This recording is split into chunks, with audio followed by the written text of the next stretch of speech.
My name's Don from Intuboxing. I'm here with the one and only Ricky Hatton. Ricky, 2 wins tonight. Nathan Gorman with a second. Tell me how proud you are, mate. Yeah, very got a great stable of fighters now. Mark Efron goes to 18 unbeaten, 15 knockouts I think it is, and Nathan 11 unbeaten. His second belt was won a Central Area WBC silver belt now, so it's been a good night for us. What's next for Nathan Gorman? What are your plans for it? Well, you know, he's still a work in progress. To be honest, he's a lot better than that tonight. You know, and the minute he listened in the corner, he look what he did. You know, when he got a little bit more aggressive, sustained the attacks, and started bringing the shots up. He got him out and he looked spectacular doing it, and I know he can do that from round 1, to be honest with you, you know what I mean, but listen, you know, he's still a babby and a novice, and to be honest with you, you've got to also bear in mind, I have such high expectations for him, so that's why I'm judging him, his performance like I'm judging him, because I know what he's capable of.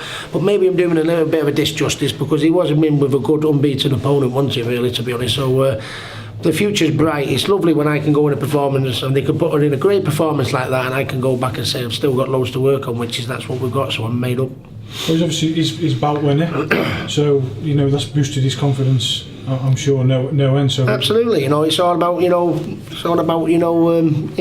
and learning from each fight. You know what I mean? He'll go back, he'll look at that fight, and you know, I said, you're starting to plod a little bit, Nathan. You're going back to what we used to do. And the minute I said that, he went through the gears, and finished him spectacularly. And I can't ask more than that. You know, he wasn't listening at first, but when he did listen, look at the outcome. What's he like in training camp? Hard worker? Very hard worker. Listens to everything you do. You know what I mean? Dedicated. Really nice kid. Pleasure to train and work with him every day. And so because I have such high expectations from him, maybe that's where I'm a little bit overcritical with him, because I know how good he is. And what sometimes I need to realise is, you know, when he had 12 fights as an amateur, you know, he only started boxing when I think he was about 16, do you know what I mean? And he's only had 10 fights as a pro, but I'm just so excited about where he's going to end up, you know what I mean? And if I'm honest, he's better than when he was tonight, but he redeemed himself with the finish, I thought, and I thought the finish was spectacular. Yeah, well, going off something slightly different, we do a lot of amateur stuff with Scott Lawden's gym. I know Scott. I promoted Scott a few times. And we follow, try and give the new young fighters up and coming as much as promotion as we can give them. What advice would you give these new fighters that are coming through that take the knocks and?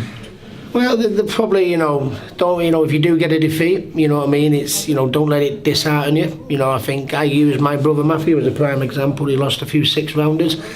He got disqualified once, you know what I mean, and he didn't let it dishearten him. He stayed at it, ended up being a European champion, you know, ended up fighting Canelo for the world title and went the distance with Canelo, you know, to be honest with you. So if he hadn't have had the determination and willpower and the heart, you know, he could have chucked it after, you know, it's all a learning curve, and just because you get beat doesn't mean it's the end of the world. And to be honest, you've just got to give it everything you've got, because your career and your life in general goes fast so quick, you know what I mean? You don't want to be sat on the couch, you know, in years to come going, I wish I'd have done that, I wish I'd have done that, do it now.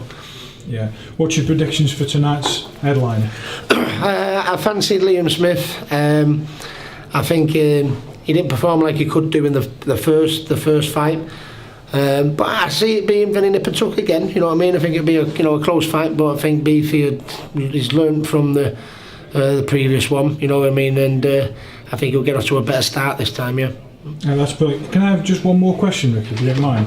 Is that Robin Reliant yours? Pardon? It is, yeah. Is it? Yeah. As I noticed on Instagram, I thought, it's a right shagging machine, that. Yeah. Thanks very much, Ricky, and have a good night, mate. I wish you all the best. Nice one, Thank you.